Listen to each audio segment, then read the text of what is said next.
आज हम बात करने वाले हैं सीकेडी के बारे में। सीकेडी यानी कि क्रोनिक किडनी डिसीज। सरल भाषा में कहें तो किडनी के ऐसे रोग जिनमें 3 माह की उससे ज्यादा के समय पे धीरे धीरे करके किडनी की कार्यप्रणाली में गिरावट होती है, तो वैसे बीमारियों को क्रोनिक किडनी डिसीज या सीकेडी के तौर पे जाना जाता है। यूजुअली सीकेडी के मरीज में क्रिएटिनिन बढ़ा हुआ पाया जाता है या तो उनके यूरिन में प्रोटीन जाता हुआ पाया जाता है। आमतौर पर ये सारे चेंजेस अपरिवर्तनीय होते हैं, लेकिन एज अ नेफ्रोलॉजिस्ट हमने देखा है कि most of the times chronic kidney disease के पेशेंट जिनका क्रिएटिनिन स्टेबल चल रहा होता है, वो क्रिएटिनिन में या किडनी की कार्यप्रणाली में तीव्र गिरावट के साथ हमारे पास आते हैं। और इसी कारणवश हर वो मरीज जिसे सीकेडी है या सीकेडी हो सकता है, जिनका क्रिएटिनिन बढ़ा हुआ होता है, उन्हें एज अ नेफ्रोलॉजिस्ट हम डिटेल में हिस्ट्री, उनकी सारी पुरानी बीमारियां और उन बीमारियों के रिलेटेड दवाइयां, उनकी सारी पुरानी अवेलेबल जांच इत्यादि का विस्तार में अभ्यास करते हैं, ताकि हमें कहीं ना कहीं कोई सुराग मिल सके जिससे हम ये पता लगा सके कि ये क्रिएटिनिन क्यों बढ़ा है या उनकी किडनी पे क्यों कार्यप्रणाली में गिरावट हुई है, और उसके ऊपर हम एक्शन ले सके।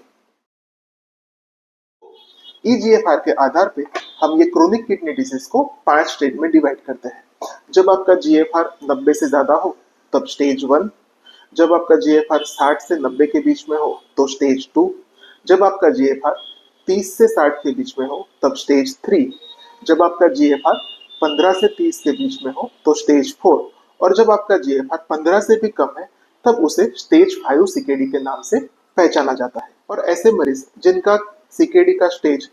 5 से भी ऊपर जाके पूरा किडनी फेलियर में हो जाता है, तब उसे एंड स्टेज किडनी डिसीज या ईएसकेडी के नाम से भी जाना जाता है। हमने ईजीएफआर और क्रिएटिनिन के बारे में इससे पहले की वीडियो में विस्तृत में डिस्कशन किया हुआ है, आप उसे भी एक बार देख सकते हैं।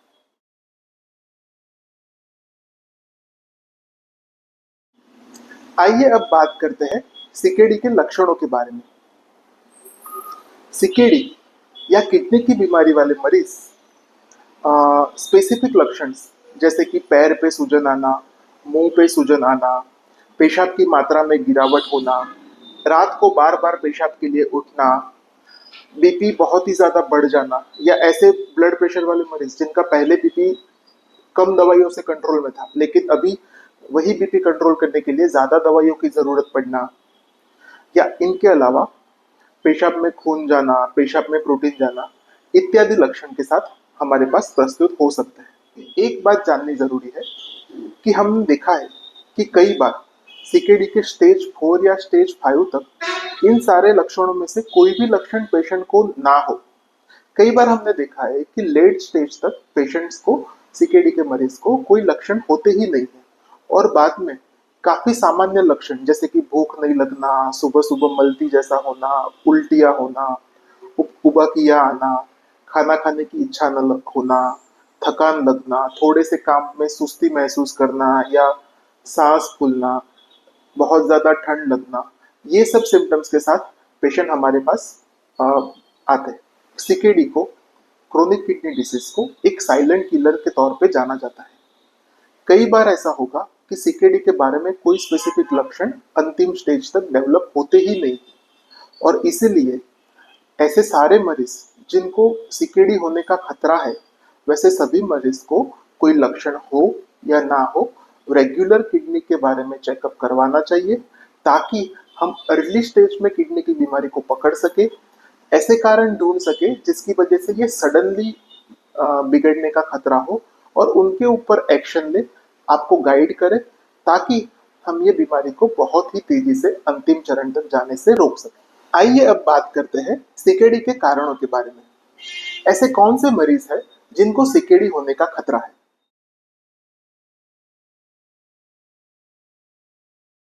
आज भारत में और इवन पूरे विश्व में भी सीकेडी होने के सबसे मुख्य 2 कारण है डायबिटीज और हाई ब्लड प्रेशर। करीबन 1/3 लोगों में सीकेडी होने का कारण डायबिटीज को पाया गया है, और दूसरे नंबर पे हाइपरटेंशन यानी कि हाई ब्लड प्रेशर सीकेडी होने का कारण पाया गया। ऐसे मरीज जिनको हार्ट फेलियर की बीमारी है, जिनको लिवर फेलियर की बीमारी है, ऐसे लोग जो तंबाकू का सेवन या धूम्रपान कर रहे हैं, ऐसे मरीज जिनको ऑटो इम्यून बीमारी है जैसे कि ल्यूपस नेफ्राइटिस या एसएलई या वास्कुलाइटिस इत्यादि है, कुछ ऐसी खून की बीमारियां जैसे कि माइलोमा या सिकल सेल डिसीज, इन मरीजों को भी सीकेडी होने का रिस्क रहता है। इनके अलावा किडनी की पथरी वाले मरीज या ऐसे मरीज जो अत्यधिक मात्रा में पेन किलर दवाइयाँ जैसे कि डाइक्लोफिनाक, वोवेरान, ब्रूफेन, कॉम्बिफ्लेम, कॉक्सिप्स, निफेनेमिक एसिड, नेप्रोक्सेन इत्यादि का सेवन कर रहे हैं, इन सबको भी सीकेडी होने का खतरा रहता है। इसीलिए इन सब मरीजों को कोई लक्षण हो या ना हो, कम से कम 6 महीने या 1 साल में एक बार तो क्रोनिक किडनी डिसीज के लिए चेकअप करवाना ही चाहिए, ताकि हम अर्ली स्टेज में सीकेडी को ढूंढ सके और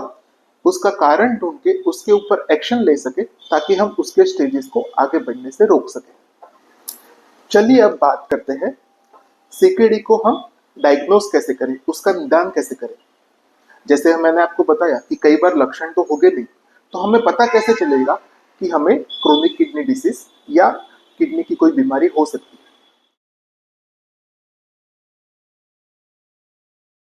सीकेडी का जल्दी पता लगाने के लिए दो मुख्य टेस्ट है। एक है खून में क्रिएटिनिन की जांच, एस क्रिएटिनिन,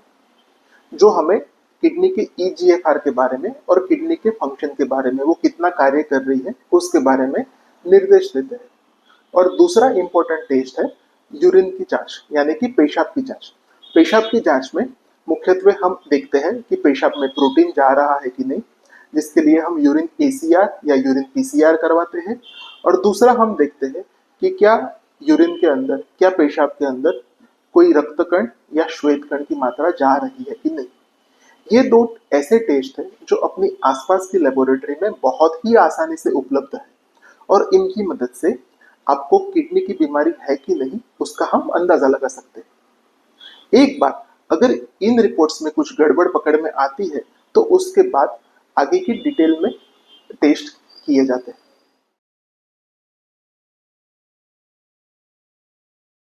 आगे के विस्तृत टेस्ट में मेनली हम किडनी की सोनोग्राफी करवाते हैं, जिसमें हमें थोड़ा बहुत अंदाजा आता है कि किडनी की बीमारी नहीं है या किडनी की बीमारी पुरानी हो सकती है। उसके अलावा सोनोग्राफी हमें ये जानने में मदद करती है कि कहीं स्टोन या कोई ऐसी पथरी तो नहीं है जो किडनी में जाके रुकावट कर रही हो, या कोई इन्फेक्शन की असर तो नहीं है जो किडनी में दिख रही हो। इसके अलावा किडनी के कार्य के अनुसार किडनी फेलियर में कुछ स्पेसिफिक ब्लड टेस्ट करवाने की जरूरत पड़ती है,